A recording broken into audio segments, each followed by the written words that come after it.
الحمد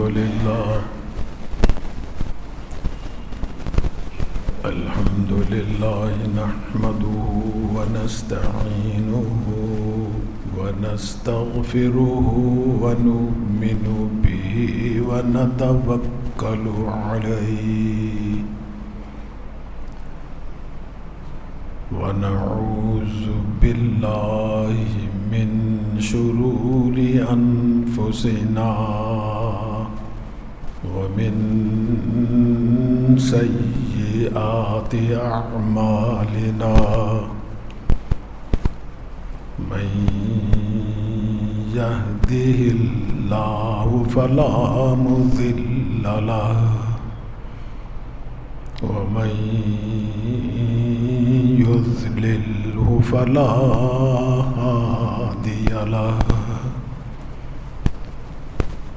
ونشهد أن لا إله إلا الله وحده لا شريك له ونشهد أن سيدنا ونبينا ومولانا محمدا عبده ورسوله صلى الله تعالى على خير خلقه محمد وآله وأصحابه أجمعين. أما بعد فأعوذ بالله من الشيطان الرجيم. بسم الله الرحمن الرحيم. قد أفلح المؤمنون الذين هم في صلاتهم خاشعون.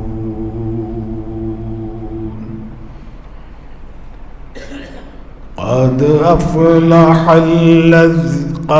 أفلح المؤمنون الذين هم في صلاتهم خاشعون والذين هم عن اللغو معرضون والذين هم للزكاة فاعلون. صدق الله مولانا العظيم وصدق رسوله النبي الكريم ونحن على ذلك من الشاهدين والشاكرين والحمد لله رب العالمين.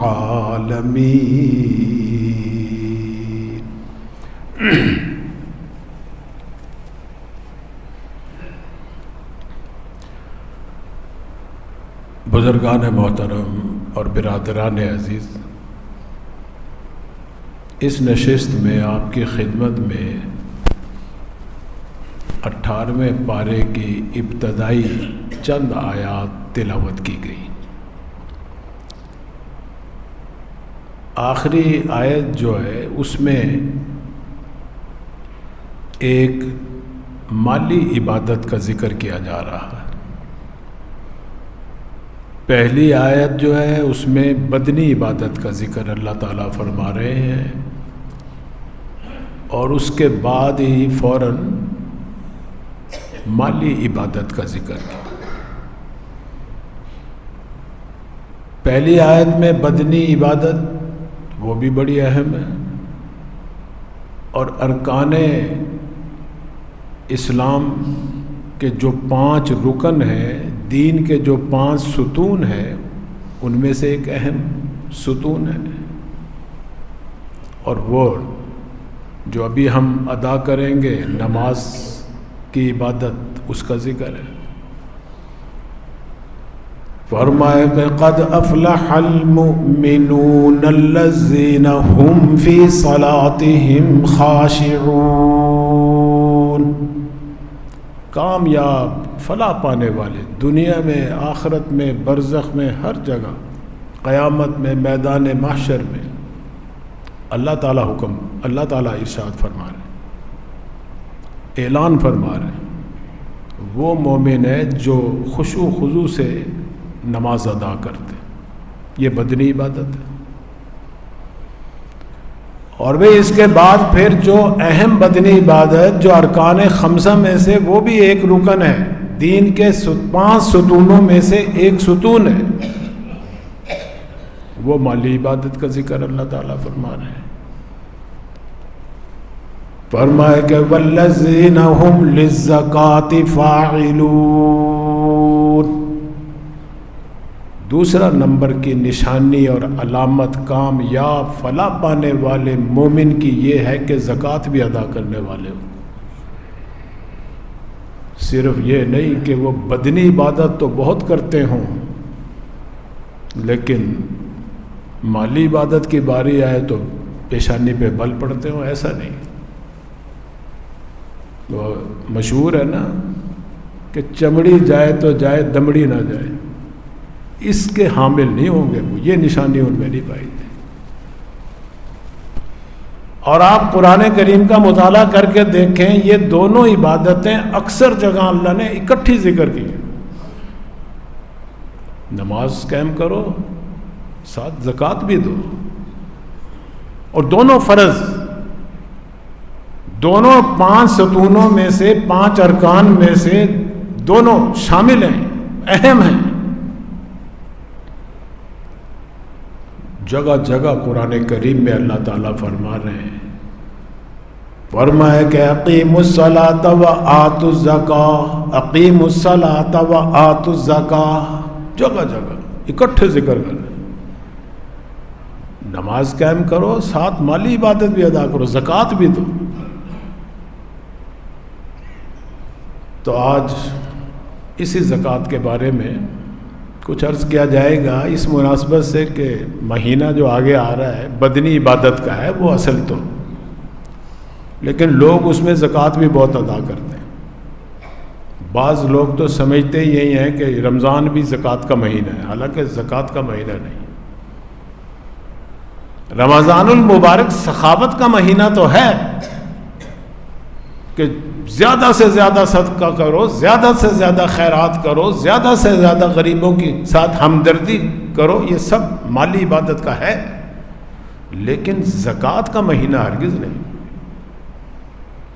اس لیے کہ زکوٰۃ کا فلسفہ تو یہ ہے سارا سال مسلمان جو ہیں اپنی اپنی زکوٰۃ ادا کرتے رہے، سال کے بعد فرض ہوگی نا یہ، تو کسی کا سال پورا ہوگا، صاحب نصاب اگر کوئی آج ہوتا ہے، کسی لڑکی کی شادی آج ہوتی ہے، فرض کرو بہت شادیاں ہو رہی ہیں، اسے زیور مل رہا ہے آج، ماں باپ کے گھر سے مل رہا ہے، گولڈ کی وہ مالک ہو جائے گی، جو اس کو پہنایا جائے گا، جو اس کی ملکیت میں آ جائے گا۔ تو آج اگر 17 تاریخ ہے، اصل تو شعبان کی دیکھو کیا تاریخ ہے، تو آئندہ شعبان کو اس کا سال پورا ہو جائے گا، زکوٰۃ صاحب نصاب آج ہو جائے گی، لیکن زکوٰۃ کی ادائیگی فرض سال کے بعد ہوگی اس کے اوپر۔ آج اگر کسی مرد کو جاب مل رہی ہے، ملازمت مل رہی ہے، 1 لاکھ روپے ماہوار تنخواہ ہے، اس کی مقرر ہو گئی،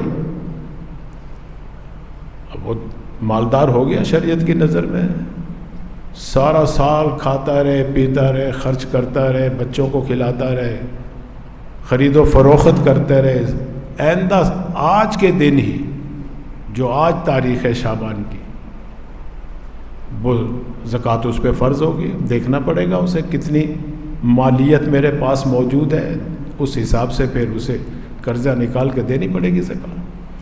تو زکوٰۃ تو کوئی شعبان میں صاحب نصاب ہوگا، کوئی رمضان میں ہوگا، کوئی شوال میں ہوگا، کوئی ذی القعدہ میں ہوگا، کوئی ذی الحج میں ہوگا، کوئی محرم میں ہوگا، کسی کی سفر میں شادی ہوگی، کسی کی ربیع الاول میں ہوگی، تو اگلے سال اسی مہینے میں وہ صاحب نصاب پر زکوٰۃ فرض ہوگی۔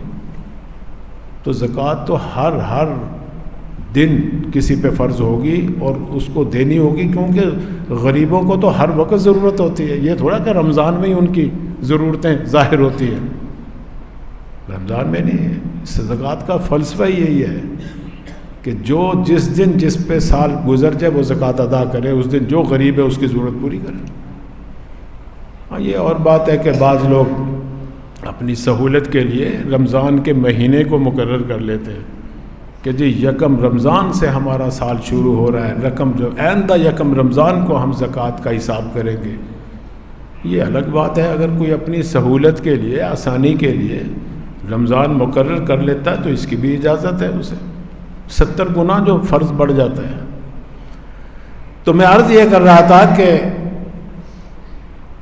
زکوٰۃ مالی عبادت ہے اور فرض عبادت ہے، بالکل اسی طرح جیسے نماز فرض ہے، اور بالکل اسی طرح جیسے نماز گھر کے ہر بالغ فرد پر فرض ہے، خواہ وہ مرد ہے خواہ وہ عورت ہے۔ گھر کے اندر ماں ہے، باپ ہے، خامند ہے، بیوی ہے، بہن ہے، بھائی ہے، ہر ایک پر الگ الگ نماز فرض ہے، اپنی اپنی پڑھنی پڑے گی انہیں۔ اسی طرح زکوٰۃ بھی ہر شخص پہ الگ الگ فرض ہے، جو بھی صاحب نصاب ہے گھر۔ خامن مالدار ہے تو اس پہ الگ فرض ہے، بیوی مالدار ہے تو اس پہ الگ فرض ہے، باپ صاحب نصاب ہے تو اس پہ الگ فرض ہے، ماں صاحب نصاب ہے اس پہ الگ فرض ہے، بیٹا ہے تو بیٹی ہے، جو بھی صاحب نصاب ہے گھر میں جتنے بھی افراد ہیں، اگر وہ مالدار ہیں شریعت کی نظر میں، سال کے بعد ان پہ زکوٰۃ فرض ہے ادا کرنا۔ یہ نہیں کہ گھر کا سربراہ ادا کر دے تو سب نے ادا کر دیا، ایسا ہرگز نہیں۔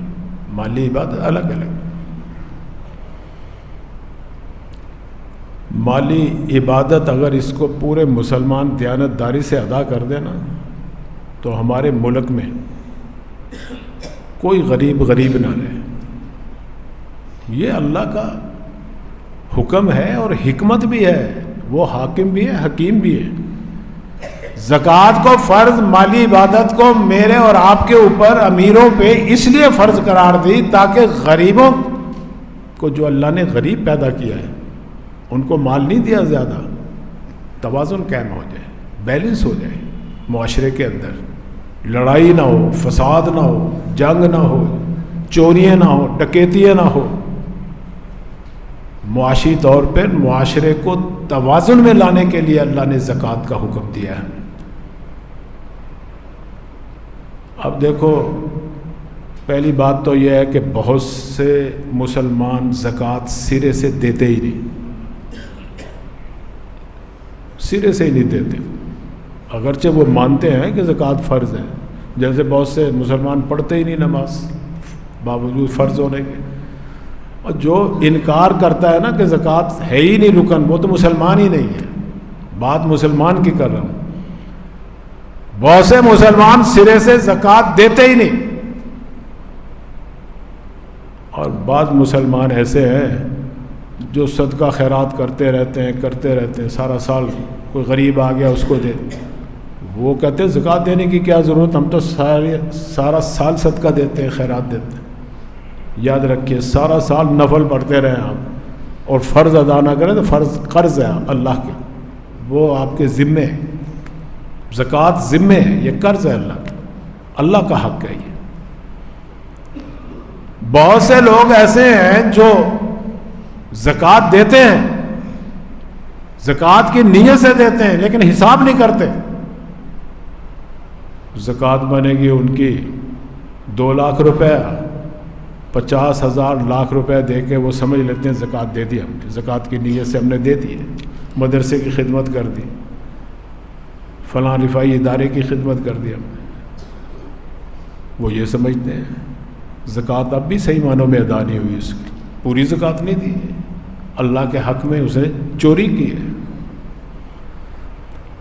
بعض لوگ ایسے ہیں کہ زکوٰۃ دیتے ہیں، حساب بھی کرتے ہیں کہ ہماری 2 لاکھ زکوٰۃ بنی، لیکن خرچ جہاں اللہ نے، اللہ کے نبی نے بتایا ہے کہ خرچ کے مصارف، زکوٰۃ کے مصارف یہ ہیں، وہاں نہیں خرچ کرتے، وہ رفائی اداروں پہ خرچ کر دیتے ہیں، بڑے بڑے ہسپتالوں کے عمارات پہ خرچ کر دیتے ہیں. انہیں پتہ ہی نہیں ہے کہ زکوٰۃ کی شرائط کیا ہیں زکوٰۃ ادائی کرنے. زکوٰۃ اللہ نے غریب کے لیے رکھی ہے، اس کی ملکیت ہونا شرط ہے. جب تک اس کی ملکیت میں نہیں آئے گی زکوٰۃ ادا نہیں ہوئے گی آپ کی. بڑے سے بڑا خیراتی ادارہ چلا رہو تو وہ خیرات تو سمجھی جائے گی، زکوٰۃ نہیں ادا ہوئی تمہاری. تو میں عرض یہ کر رہا ہوں کہ اگر پاکستان کے تمام مالدار مسلمان پورے زکوٰۃ نکالیں حساب لگا کر، دیکھو 2.5% بنتی ہے نا زکوٰۃ، اب کوئی 1.5% نکالے گا تو زکوٰۃ نہیں ادا. زیادہ ادا کر دو تو نفلی عبادت سمجھی جائے گی.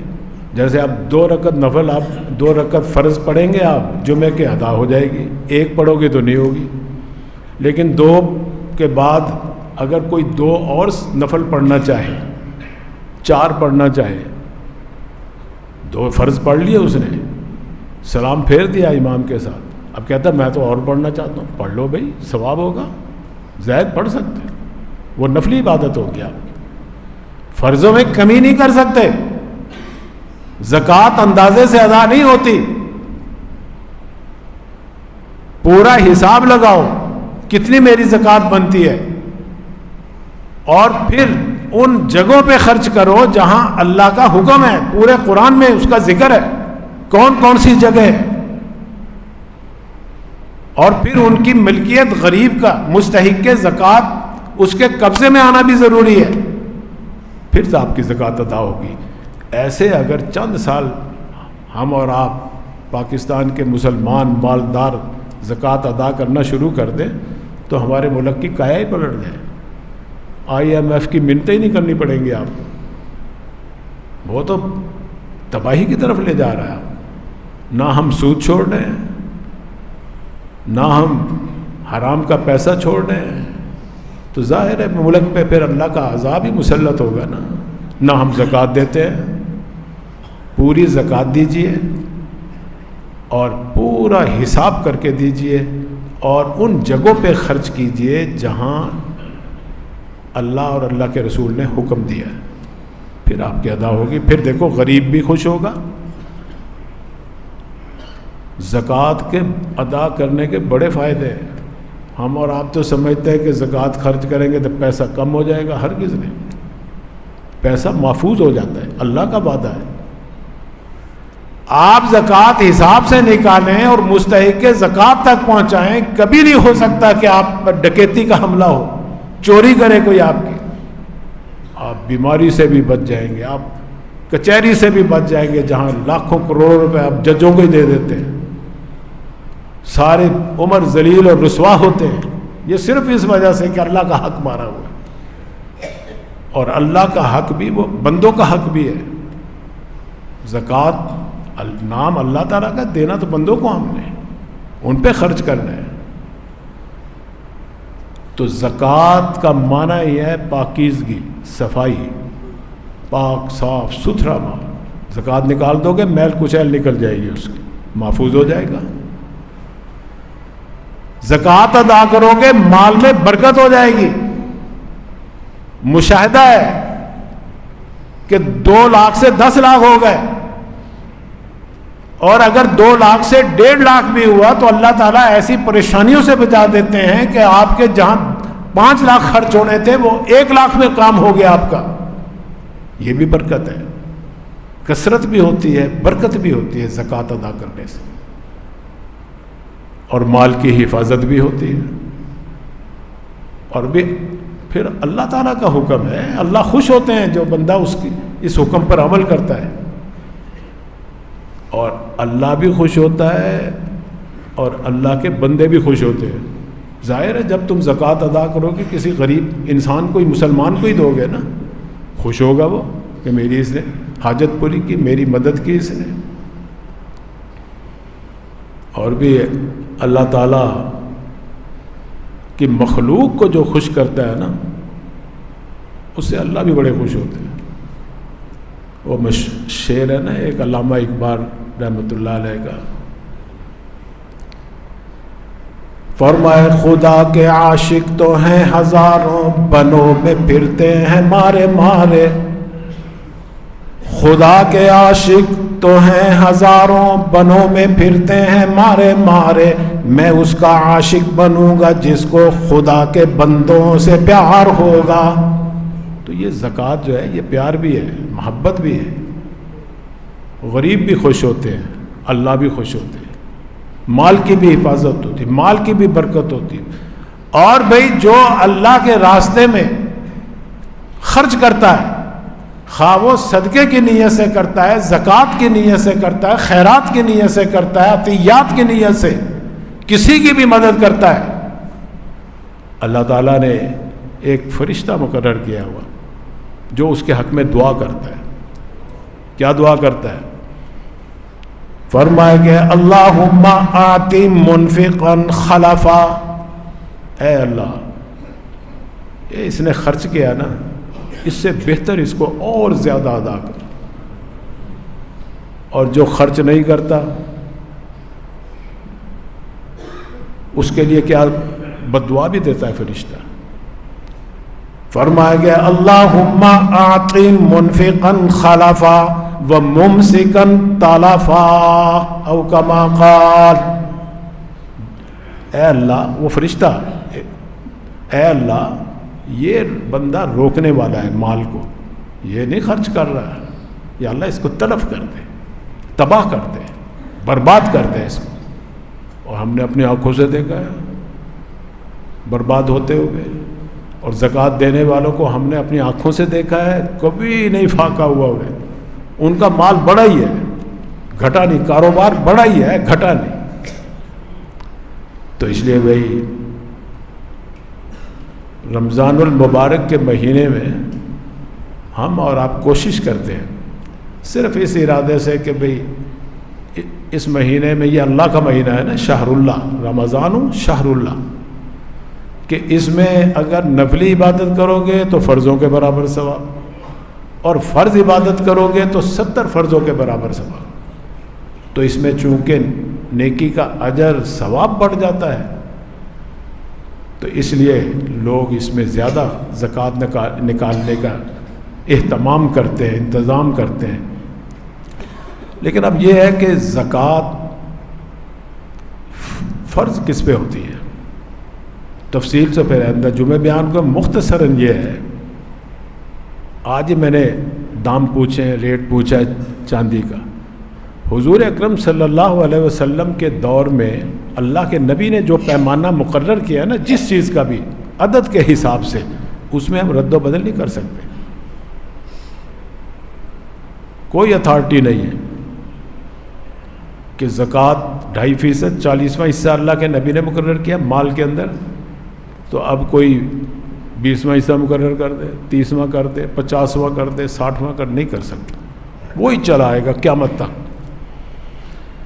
جمعے کی 2 رکھتے ہیں تو قیامت تک 2 رکھتے ہی رہیں گی. ظہر کی 4 ہے تو 4 ہی رہیں گی. کسی کو اتھارٹی نہیں ہے، صرف اللہ یا اللہ کے نبی کو اتھارٹی تھی عدد کے اعتبار سے، تعداد کے اعتبار سے کسی چیز کو مقرر کرنا. اس لیے ہم کہتے ہیں کہ ہم جو تراویح 20 پڑھتے ہیں نا، حضور اکرم صلی اللہ علیہ وسلم نے بھی تراویح پڑھائی ہیں، خود پڑھائی ہیں 3 دن. لیکن ان حدیثوں میں یہ نہیں ہے کہ کتنی پڑھائی، 8 پڑھائی ہے، 10 پڑھائی ہے، 20 پڑھائی ہے، 40 پڑھائی ہے، نہیں پتہ.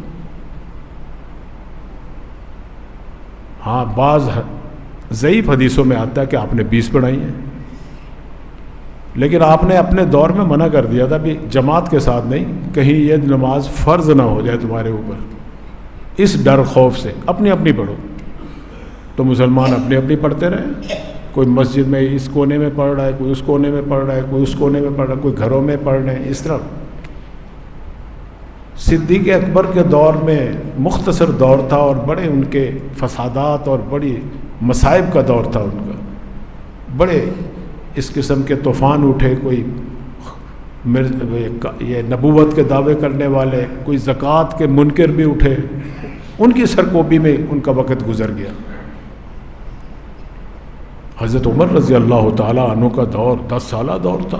بڑی اصلاحات ہوئی. انہوں نے مسجد میں جب دیکھا کہ بڑا انتشار سا ہے, آپ خود ہی دیکھ لو کہ ایک امام پیچھے سب پڑھ رہے ہوں تو کتنا سکون اور کتنی اجتماعیت نظر آئے گی آپ کو, کتنا اتفاق, کتنا حسن نظر آئے گا آپ کو. اور ایک ہی مسجد میں 2 ادھر کھڑے ہو کے نماز پڑھ رہے ہوں اور ایک پڑھا رہا ہو, کوئی ادھر بیٹھ کے پڑھا رہا ہو, کوئی ادھر پڑھا رہا ہو, تو یہ انتشار افتراق نظر آئے گا. انہوں نے جب دیکھا ایک دن تو انہیں حضور اکرم صلی اللہ علیہ وسلم کا ارشاد گرامی یاد آ گیا. کہنے لگا اللہ کے نبی نے تو اس لیے منع کیا تھا نا, وحی کا دور تھا, کہیں اللہ تعالیٰ اس نماز کو فرض ہی نہ کر دے میری امت پر اور مشقت میں نہ پڑ جائے. اب وحی کا دور بند ہو گیا, اب یہ خطرہ نہیں, اندیشہ نہیں, تو اب ایسے ہی پڑھیں گے جیسے سرکار دو عالم صلی اللہ علیہ وسلم نے ایک مسجد میں باقی سب کو پڑھائی اور حکم دیا 20 پڑھو. اب 20 کا عدد حضرت عمر اپنی مرضی سے نہیں مقرر کر سکتے, اتھارٹی نہیں ہے وہ. ان کے سامنے ضرور سرکار دو عالم صلی اللہ علیہ وسلم کا ارشاد گرامی تھا کہ آپ نے 20 ہی پڑھائی ہیں, اور جبکہ بعض ضعیف حدیثوں میں بھی 20 کا لفظ آیا, اس لیے آپ نے حکم دیا. اچھا پھر دیکھو مزے کی بات, صحابہ کا دور ہے, ہزاروں صحابہ زندہ ہیں جب آپ رضی اللہ تعالیٰ عنہ نے یہ حکم دیا. حضرت عمر نے, کسی نے مخالفت نہیں, کسی ایک صحابی نے مخالفت نہیں کی. عمر آپ کون ہوتے ہیں 20 مقرر, حضور نے تو 8 پڑھائی تھی ہمیں, ہم تو 8 پڑھیں گے. ایک حدیث میں, کسی ایک روایت میں آپ نہیں دکھا سکتے, کسی تاریخ کی کتاب میں نہیں دکھا سکتے. سارے صحابہ نے اتفاق کیا اس میں, سب 20 پڑھتے رہے, 20 پڑھتے رہے.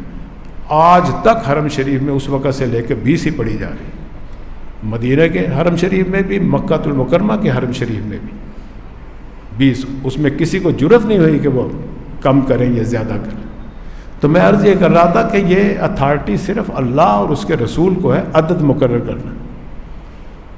تو زکوٰۃ کے اندر بھی 2.5% جو ہے نا,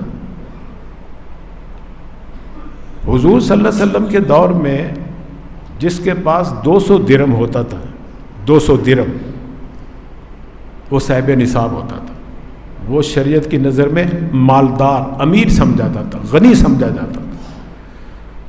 یا کسی کے پاس 20 مسقال 20 دینار ہوتے تھے تو وہ بھی امیر سمجھا جاتا تھا, صاحب نصاب سمجھا جاتا تھا. اس دور میں 20 دینار ہوتے تھے سونے کے بنے ہوئے, سونے کا سکہ تھا, اور درم جو تھے وہ چاندی کا سکہ تھا. 200 درم اور 20 دینار, ان دونوں کی مالیت برابر تھی سرکار دو عالم صلی اللہ علیہ وسلم کے زمانے میں. آپ نے اللہ کے حکم سے یہ تعداد متعین کر دی بھی جس کے پاس 200 درم ہو وہ صاحب نصاب ہو گیا. سال کے بعد اب دیکھیں گے کتنے درم ہے, اس کی زکوٰۃ دینی پڑے گی. یا جس کے پاس دینار ہیں 20 دینار ہیں, وہ آج سے صاحب نصاب ہو گیا, اور سال کے بعد جتنے بھی دینار ہوں گے اس سے زیادہ ہے تو زکوٰۃ دینی ہوگی. اسی حساب سے ہمارے نزدیک چاندی کا نصاب ہے 52.5 تولہ اور سونے کا نصاب ہے 7.5 تولہ. اب بعض لوگ بڑے دھوکے میں ہیں, جی میرے پاس تو 7.5 تولہ ہے نہیں, 7 بھی نہیں ہے, 6 بھی نہیں ہے, 5 بھی نہیں ہے, تو میرے پہ زکوٰۃ نہیں ہے. یہ خاص طور عورتیں, خواتین کا یہ مسئلہ ہے. یاد رکھیے 1 تولہ بھی اگر آج کسی عورت کے پاس موجود ہے زکوٰۃ اس پہ فرض ہے. کیوں فرض ہے انشاءاللہ اس کی پھر تفصیل ہے. واخر دعوانا الحمدللہ.